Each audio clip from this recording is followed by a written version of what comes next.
کارمند شایسته جمهوری تاجیکستان ادیب مدخان شریف مؤلف دهها شعر و غزل ترانه‌نگاری دستاوردهای تاجیکستان صاحب استقلال این کتاب‌های تازه نشر را که اشعار ادیبان ناحیه واسع می‌پوشند با کتابخانه مؤسسه تحصیلات میانه عمومی رقم 60 یکی از دهه‌های دوردست دهه 14 دهات توگرک تحفه نمودند. مأموریت مؤسسه و آموزگاران از چنین اقدام شاعر اظهار سپاس کردند.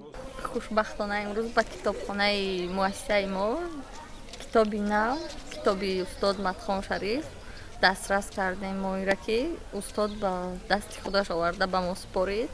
من درباره استاد بسیار شنیده بودم و میخواهم که از کتابشان مطالعه کرده باز زیادتر دربارهشان معلومات گیرم. سال 2007 وقتی که من به کار آمدم همگی 90 نفر طلبه بود از صنف 1 تا 4.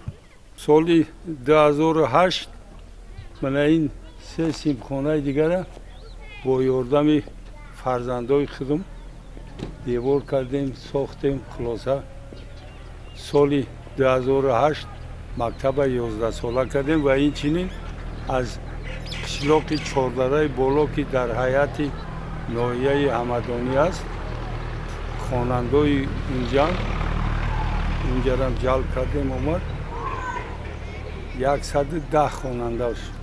مدخان شریف یکی از نخستین راهبران این مؤسسه تعلیمی بوده. با درخواست او پیشنهاد جماعت دهات و دستگیری حکومت مملکت سال 2007 در این دهه مکتب زمانوی بنیاد گردید. با وجود آن که در نفقه است همراه ادیبان به مکتب آمده عاید ماهیت صاحب استقلالی و آزادی رسیدن به قدر تنجی و آسایشتگی زحمت های شبانه روزی سرور دولت جوابا به این همه غمخواری ها تحصیل با بهای خوب و اعلی با خوانندگان صحبت و ملاقات ها میگذراند.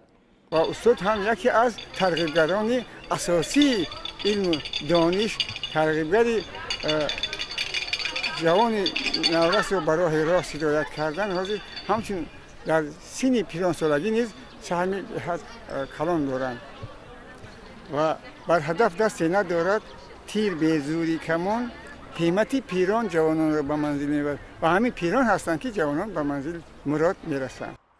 این انسان نجیب با سابقه 63 ساله فعالیت آموزگاری 40 سال کاریش در ناحیه‌های همدانی و واسع در وظیفه راهبری گذشته است.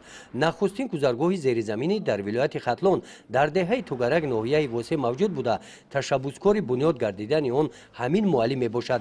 عین زمان نگاهبین این انشاءات به عهده مؤسسه تحصیلات میانه عمومی رقم 11 گذاشته شده است. این 900 خواننده نیمی همون نصفی همون چی است در خود کرد. ما البته نوادار داریم هستند دویمو قدی لیکن به هر حال چی خوبیش داره میگی این دل آدم دویمو پره. همین ما باوری داریم که دیگه همین جهت نوادار گذردن رفتن میگیره و وقتی گوسل کردیم رفتیم بعد باز میگردیم شبیه که شورای کلونای بسیار خوفه برای کودکان خود. برابر فعالیت آموزگاری کارهای سازندگی و بنیادکاری ها در زمان صاحب استقلالی را دیده مدخان شریف به شعرگویی آغاز کرد. با اقدام او محفل ادیبان ناحیه واسع تشکیل گردیده 10 نفر ادیبان را گرد آورد و از این محفل 3 نفر به آزادی اتفاق نویسندگان پذیرفته شدند. معلم امروز به آن نگاه نکرده که در نفقه است